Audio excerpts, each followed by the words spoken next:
Good morning, and welcome to CreatingSafeSchools.com. Here's where we discuss ways to make schools safer and more inclusive for LGBTQ+ students, which makes them safer for all students. If you haven't yet, subscribe to my site and receive blog posts and podcasts in your email. Or visit CreatingSafeSchools.com/podcasts. You can also listen on Spotify, Apple Music, and Google Podcasts.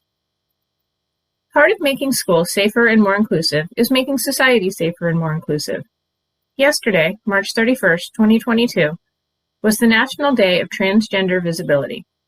As part of that day, many trans people provided a list of questions that they would answer to help increase societal understanding of our transgender members. I asked my friend Catherine, "What question would you like people to ask?" Her response was to ask how we can make the lives of transgender people easier. So I asked that. How can we, as allies, make the lives of transgender people easier? Honestly, she said, a little easier, but that's not good enough. We need to make them 1,000% easier. Here was her answer. Defend us. Trans people are a tiny minority, 0.6% of the population by some estimates. No matter how loudly we speak, our voices would be drowned out without cis allies amplifying them. That means speaking up when others make transphobic comments or jokes. It means, as an employer, not tolerating workplace harassment by coworkers or customers. It means speaking up when government at any level attempts to take away the rights of transgender persons to live their lives in peace. Now let's talk about some of what happened in the news. As most of us know by now, DeSantis in Florida signed the Don't Say Gay bill into law, creating fear among teachers and LGBTQ+ students across Florida. The law is vague enough that educators may not always know when or if they are crossing some legal line. The law also creates an aura of silence around LGBTQ+ people overall. Provisions that would have allowed discussion of LGBTQ families or LGBTQ+ people in history were voted down by the Republican-controlled Florida legislature. This law is not about stopping the sexualization of small children, as the Republican proponents pretend. It is about preventing the acknowledgement and normalization of the existence of LGBTQ+ people in schools. It's about unfounded fear of a boogeyman that doesn't exist, and it perpetuates discrimination and hate. Meanwhile, there has already been pushback against the law in Florida. The Southern Progress political PAC purchased billboards in the cities of Tallahassee, Orlando, and Jacksonville, encouraging people to say gay.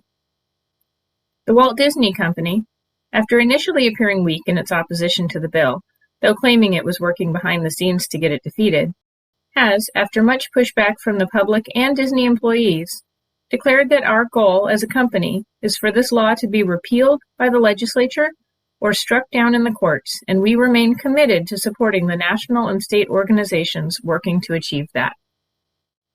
Further pushback came in the form of a lawsuit filed against the new law, stating that the law is an unlawful attempt to stigmatize, silence, and erase LGBTQ people in Florida's public schools. The lawsuit, filed in Tallahassee, was brought by the New York-based law firm of Kaplan, Hecker, and Fink, LLP, and the National Center for Lesbian Rights, on behalf of the groups Equality Florida and Family Equality. Defendants named are DeSantis, the Florida Department of Education, the State Board of Education, and some local school boards. The lawsuit contends that the new law violates the First and 14th Amendments to the United States Constitution and federal Title IX rules that prohibit discrimination in education based on sex. As the Supreme Court found in 2020 in Bostock versus Clayton County, that Title VII protection based on sex includes protections based on LGBTQ+ status, that ruling may influence the finding in this case.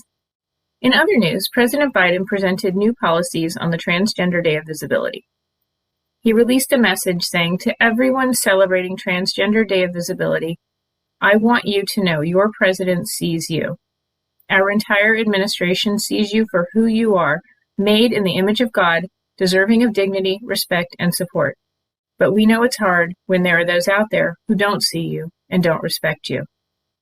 The most successful transgender woman to compete on Jeopardy, Amy Schneider, was present at the White House for the event, having previously spoken with Vice President Harris's husband, Doug Emhoff, about supporting the transgender community through protections and visibility and equal rights. The new initiatives created by President Biden to support transgender people include a change to passport applications in which an X will be a new gender option. Technology to reduce the need for pat-downs in airports will be added. Check out the link in this podcast description to access the complete list of actions taken by the Biden-Harris administration to protect transgender people. In other news, Oklahoma Governor Kevin Stitt and Arizona Governor Doug Ducey both signed bills into law that banned transgender women and girls from competing on female sports teams. Oklahoma's ban affects public K-12 schools and higher education institutions.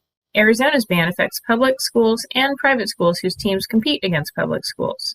Similar bans have recently been passed by Arkansas, where legislators overrode their governor's veto of the bill, and in Tennessee. Indiana's Governor Eric Holcomb vetoed a similar bill, saying that he saw no evidence for its need. And Utah Governor Spencer Cox vetoed a transgender sports ban, writing to legislators, "I must admit I am not an expert in transgenderism. I struggle to understand much of it, and the science is conflicting. When in doubt, however, I always try to err on the side of kindness, mercy, and compassion. The Utah legislature will attempt to override Governor Cox's veto." It is important to note that the judicial system has blocked these sports bans. In 2020, a federal judge blocked the enforcement of a similar ban in Idaho. In 2021, a federal judge in West Virginia temporarily blocked enforcement of a similar ban, stating that he had seen scant evidence that the law addresses any problem at all, let alone an important problem.